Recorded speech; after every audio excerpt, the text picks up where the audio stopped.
Bonjour à tous les amis, on se retrouve dans une nouvelle vidéo. Aujourd'hui, nous allons voir, c'est d'ailleurs ma première vidéo de cette chaîne, nous allons voir les bases, les règles, les déplacements, les subtilités, les coups un peu spéciaux, et puis le but du jeu d'échecs. Donc, nous sommes partis, je vous souhaite une bonne et agréable vidéo. Si vous avez des questions, n'hésitez pas à commenter, un petit like au passage et abonnez-vous, c'est gratuit. Alors, nous allons commencer par le nom des pièces. En effet, il y a beaucoup de pièces. On en a 16 par camp, donc ça en fait un peu beaucoup. Et donc ça en fait 36 au total. Voilà, ça c'est ce qu'on appelle des pièces. Alors, on va les différencier.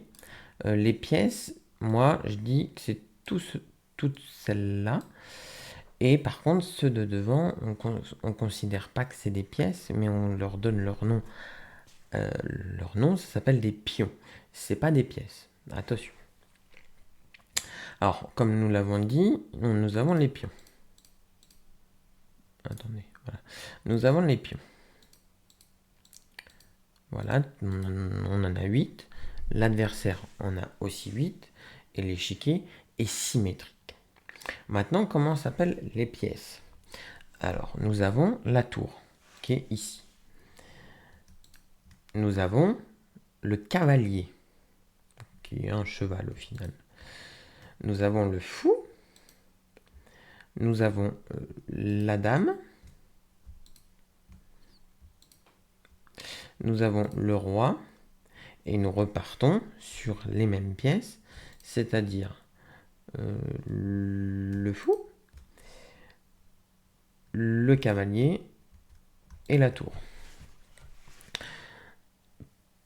Ça, c'est le nom des pièces. Maintenant, les pièces ont des valeurs. Ces valeurs vont nous servir en cas d'échange. Vous allez le voir tout de suite après, dans le chapitre numéro 2. Donc, les valeurs sont le pion, les pions. Les pions, ça vaut 1 point. Les tours valent 5 points. Le cavalier et le fou, les deux, valent 3 points. Entre parenthèses, en fonction des positions, il y en a qui peuvent valoir plus. Par exemple, dans une position ouverte, pour les connaisseurs, ça vaut plus qu'un cavalier. Le roi, c'est une valeur infinie. Vous allez comprendre pourquoi dans 3 chapitres. Et la dame, en fonction des écoles, moi j'aime bien dire qu'elle vaut 9 points. Donc nous allons commencer les déplacements maintenant. Dans toutes les positions, je vais vous demander de faire abstraction des rois. Alors là, nous allons voir les déplacements des tours. Alors les tours se déplacent en vertical et en horizontal. Dans toutes ces cases-là, les tours peuvent aller. Voilà. Et la tour adverse, en symétrie, pareil.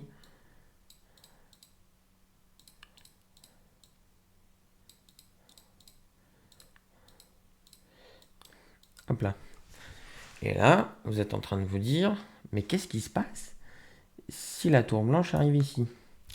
Et bah donc, il y a un échange, et plutôt une perte de la pièce. En effet, parce que les noirs peuvent capturer notre pièce. Et ainsi, nous avons perdu 5 points.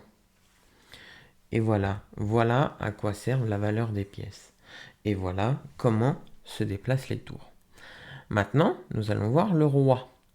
Et vous allez voir pourquoi j'ai commencé par la tour et pourquoi je vais vous parler du roi. Ça va être pour vous parler du but du jeu après. Alors là, comme vous pouvez le constater, j'ai bien fait mon travail et j'ai déjà mis les flèches. Le roi peut aller sur toutes les cases où montrent les flèches. Ça, c'est la règle classique. Maintenant, j'ai mis une position assez précise Et voilà pourquoi j'ai expliqué les tours avant le roi. C'est parce que là, on peut remarquer que la tour contrôle toutes ces cases-là. Et particulièrement ces cases-là. Et du coup, quand la tour ou une autre pièce contrôle les cases où le roi peut aller, le roi ne peut tout simplement pas y aller. Donc là, on peut retirer les flèches. Le roi n'a pas le droit d'aller là. Autre subtilité, nous avons un roi adverse ici. Et le roi adverse a les mêmes règles que notre roi. Donc, ce qui va se passer, c'est que le roi noir contrôle toutes ces cases-là. Ainsi, si on suit ma règle, le roi blanc n'a pas le droit d'aller sur une case qui est contrôlée par une pièce, peu importe laquelle, et même un pion, adverse. Donc là, le roi ne peut pas aller ici. Il n'a pas le droit. Deux rois qui sont collés, c'est-à-dire, imaginons, pas comme ça, mais un roi qui est ici, le roi noir et le roi blanc qui est ici, c'est pas légal, c'est interdit. Et donc là, tout d'un coup, on peut remarquer que le roi n'a plus que deux cases, ici et ici. Ça, c'est pour le déplacement du roi. Le roi peut se déplacer partout, autour de lui. Je fais une petite synthèse. Voilà, hop, hop, hop. Mais pas sur des cases contrôlées par une autre pièce. Et voici le chapitre à peu près intéressant. Quel est le but du jeu? Le but du jeu, c'est mettre l'adversaire en ce qu'on appelle échec et mat. C'est-à-dire que le roi est attaqué. Dans la position bien précise, nous pouvons remarquer que le roi blanc est attaqué par la tour et que le roi n'a pas de case pour se libérer. Pourquoi? Parce que si on suit la logique du roi, enfin du chapitre, le roi qu'on a eu avant, le roi ne peut pas aller là, puisque c'est contrôlé par sa majesté adverse, et le roi est attaqué. Et oui, le roi, quand il est attaqué, ça s'appelle un échec. Donc là, le roi blanc est en échec. Et donc, il n'a pas le droit d'aller sur ces cases-là, qui sont contrôlées par le roi adverse, et le roi n'a tout simplement pas accès à cette case, parce que la tour contrôle. La tour contrôle toutes ces cases-là, pour simplifier. Le roi ne peut pas aller là, le roi ne peut pas aller ici, pas là, et donc le roi est en situation d'échec et mat. Donc avec les noirs, nous avons gagné la partie. Voilà le but. Donc dans ce chapitre, nous aurons appris qu'est-ce qu'un échec, qu'est-ce qu'un échec et mat, et donc quel est le but du jeu. Nous allons voir dès à présent les pions. Encore une fois, faites abstraction pour un peu les plus expérimentés, faites abstraction des rois, je les ai mis pour que je puisse bouger les pièces. Les pions commencent donc sur la deuxième ou sur la 7e rangée chez l'adversaire. Enfin, l'adversaire, j'ai considéré que les noirs c'était adverse, mais des fois on a les noirs et donc les blancs sont nos adversaires. Quand c'est sur la 7e ou la 2e rangée, notre pion, il peut bouger soit d'une case ou soit de 2 cases directement. C'est-à-dire le pion, il peut faire ça ou il peut faire ça. Attention, le pion, il peut sauter, enfin il peut faire ceci, c'est-à-dire sauter une case, faire 2 cases à la fois, que quand il est sur la case d'origine, c'est-à-dire dans la 2e rangée ou la 7e. C'est-à-dire que après, le pion, il peut avancer que d'un. Tout simplement. Pareil pour le pion adverse. Donc, pour résumer, le pion, de manière générale, il avance que d'un cran. Sauf au début, où il a le choix de pousser d'un cran ou de 2. Tout simplement. Nous allons voir la dame, qui, je vous le rappelle, est la pièce la plus forte ici. Donc, la dame. J'aurais pu faire les autres pièces mineures avant, mais la dame, c'est selon moi une pièce très compliquée. Je préfère faire les pièces compliquées au début. La dame, c'est le cheat code, c'est-à-dire la pièce la plus forte et donc la pièce qui contrôle le plus de cases. C'est une pièce à longue portée, comme vous pouvez le voir. À noter que toutes ces cases-là, hein, où toutes les traits, les flèches passent, c'est contrôlé. Enfin, la dame peut aller, donc c'est contrôlé par la dame. Voilà. Voilà, la dame a toutes ces cases-là. C'est pour ça que c'est la pièce la plus forte. Pour la dame, j'ai pas tellement à rajouter, mais vous l'avez compris que c'est une pièce très forte et très compliquée. Nous allons voir les fous maintenant. Alors comme vous pouvez vous rappeler, dans la position de base, on a un fou noir sur case noire et un fou blanc sur case blanc, tout simplement. Et donc, nous avons des fous de couleur opposée. Enfin, dans notre camp, on a des fous de couleur opposée. Et les fous, ça va en diagonale. C'est pour ça que c'est de couleur opposée, tout simplement. Et encore une fois, ça contrôle toutes les cases où les flèches vont. Et inversement, pour le fou de case noire, on contrôle toutes les cases noires. Hein. Je vais peut-être pas prendre le temps à chaque fois. Voilà. Simplement, un fou, ça va en diagonale. Une des pièces les plus dures maintenant, le cavalier. Et oui, bon, là j'ai mis encore une fois une position. Si vous vous rappelez bien, le cavalier, si vous vous rappelez bien, excusez-moi, des pions et du roi, les rois encore une fois vous faites abstraction, et les pions. D'accord? Les pions, chose que je n'ai pas dite exprès pour cette position, mangent en diagonale. Donc le cavalier est ce qu'on appelle attaqué. C'est-à-dire que si les blancs font un coup un peu stupide, eh ben, ils perdent leur cavalier. Et donc, à l'avenir, la partie. Parce que quand une pièce arrive sur la dernière rangée, ou inversement pour les blancs, bah, on peut faire ce qu'on appelle une promotion. Et oui, une promotion.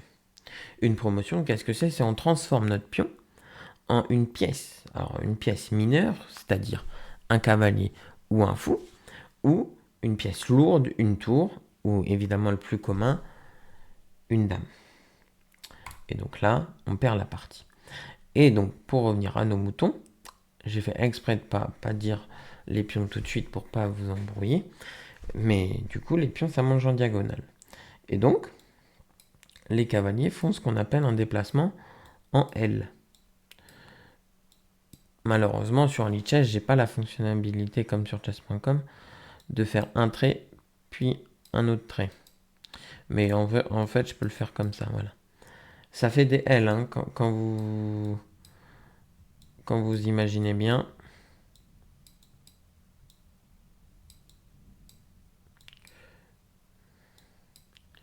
Voilà, c'est un peu plus long, mais si ça peut vous aider, moi, je suis très très heureux. Voilà, donc, voilà les cases où le cavalier contrôle et où il peut aller. Voilà, tout simplement. Ça se déplace en L. Maintenant, nous allons voir des coups spéciaux. Nous allons voir ce qu'on appelle le rock. Le rock, c'est le seul coup de la partie où le roi peut bouger de 2 cases. Et qu'on a le droit de bouger 2 pièces en même temps. Tout simplement.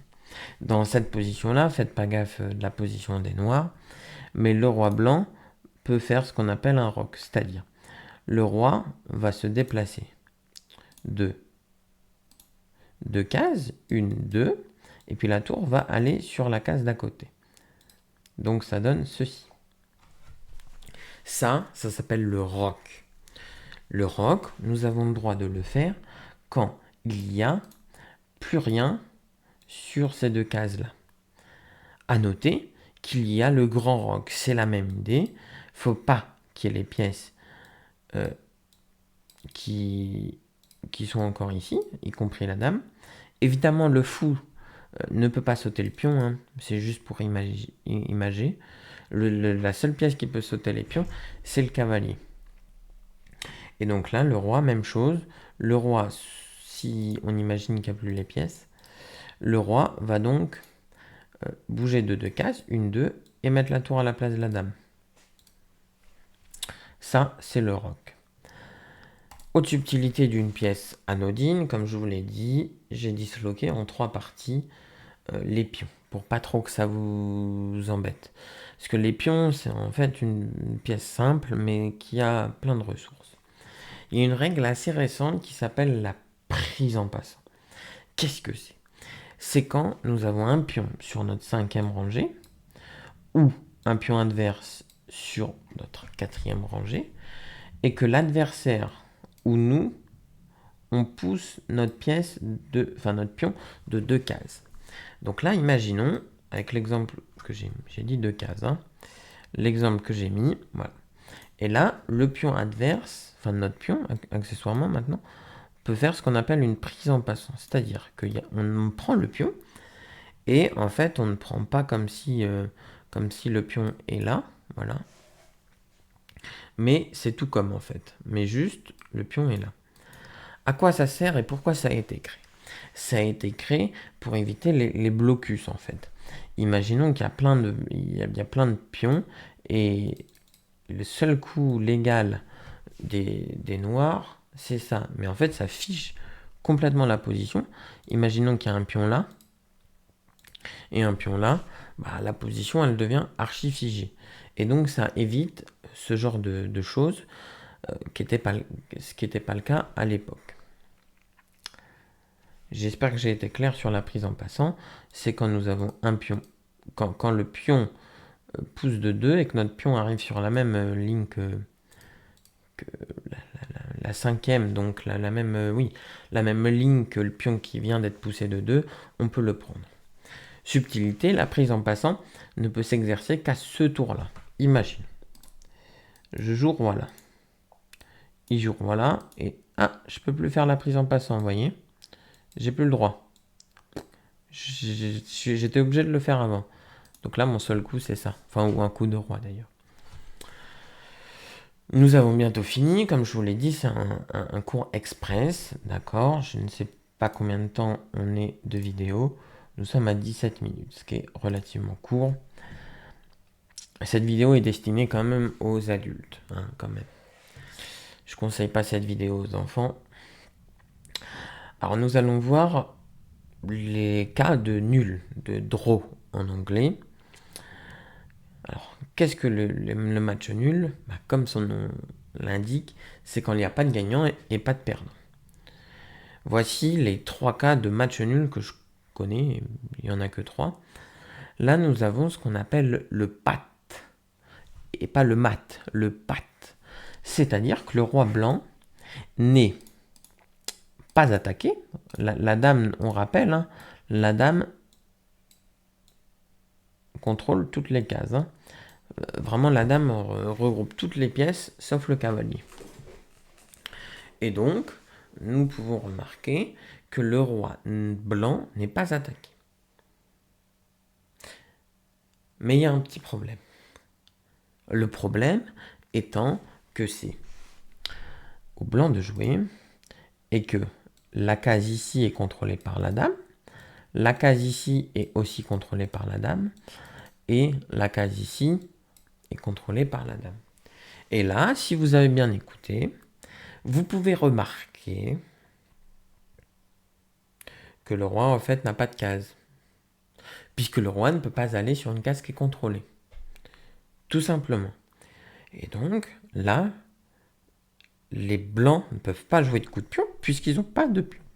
Ils n'ont pas de pièces non plus. Donc, ils sont contraints à jouer le roi. Mais ils ne peuvent pas jouer le roi. Mais ils ne sont pas attaqués. Donc, il y a pat. Et pat, c'est un match nul. Autre cas de match nul. Là, j'ai pas de représentation sur l'échiquier. C'est par accord mutuel. Si vous avez fait déjà une partie sur Internet, vous avez un petit symbole, soit 1 sur 2 qui signifie 0,5. Et donc, on propose à l'adversaire de faire match nul. Attention, dans certains tournois officiels, en vrai, il y a des limites. Par exemple, moi, j'ai fait la plank plusieurs fois et on n'a pas le droit de faire match nul avant le 30e coup. En parlant de 30e coup,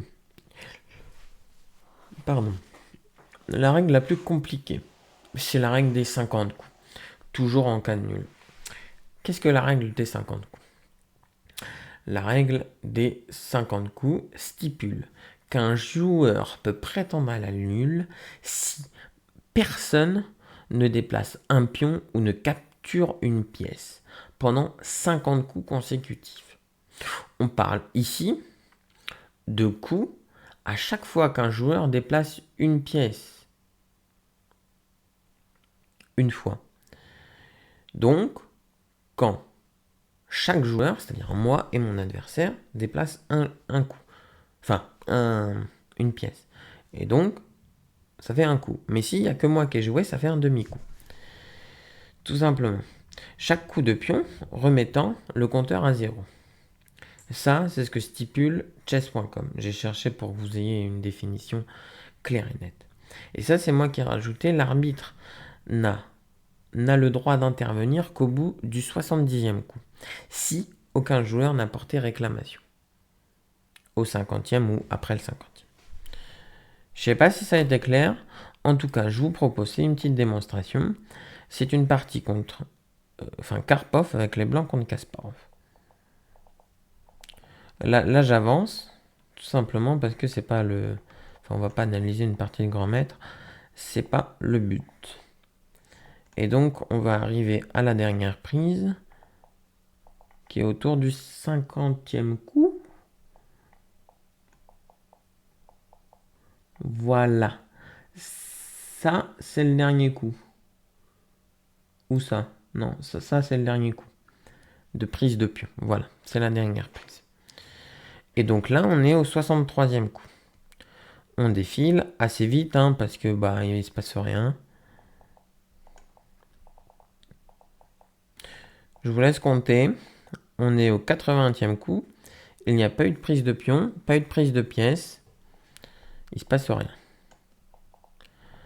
On est au 90e coup.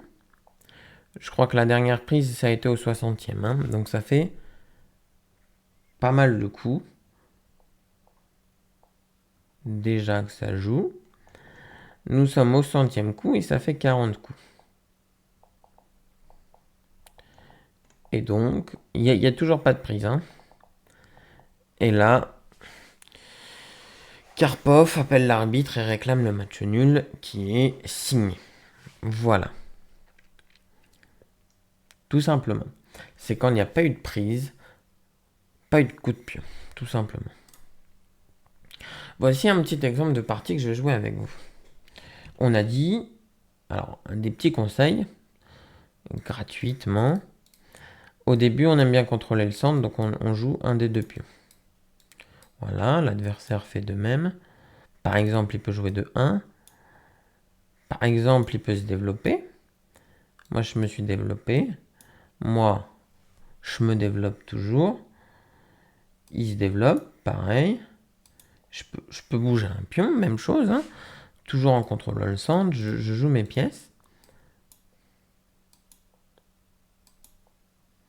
Voilà, là il a le droit de pousser de deux cases. Je peux prendre, j'ai le droit de prendre en diagonale. Lui, il peut reprendre soit du cavalier, soit du pion, au choix. Imaginons qu'il reprenne du cavalier.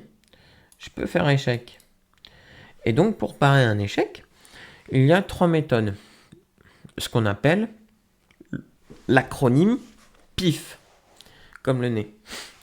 Donc le P, c'est pour prise, de prendre la pièce qui est en échec.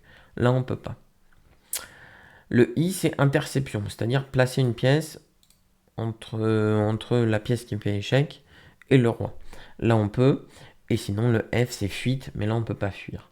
Alors on peut par exemple mettre le fou, la dame ou le cavalier. Comme nous l'avons dit, on va pas mettre la dame parce que ça fait un échange 3 contre 9 et donc les noirs sont perdants. Donc on va mettre, je sais pas, le fou. On a le droit de prendre, il y a un nouveau échec. Et donc là, selon le pif, prendre, on peut prendre. Donc je prends. Et là, coup subtil, roc. Je vais peut-être pas continuer. Je pense que j'ai fait le tour des règles. Les pions, ça paraît subtil parce que je les ai découpés en 3 morceaux. Mais en réalité, c'est la pièce la plus faible.